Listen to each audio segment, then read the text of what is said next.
How to fix a Sceptre TV. Okay, as you can see, when I press the power button, nothing's coming on. So the trick is here to take a hammer and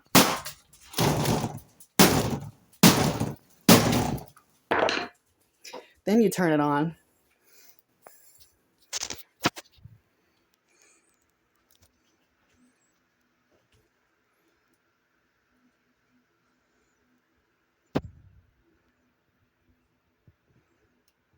Yeah, good as new.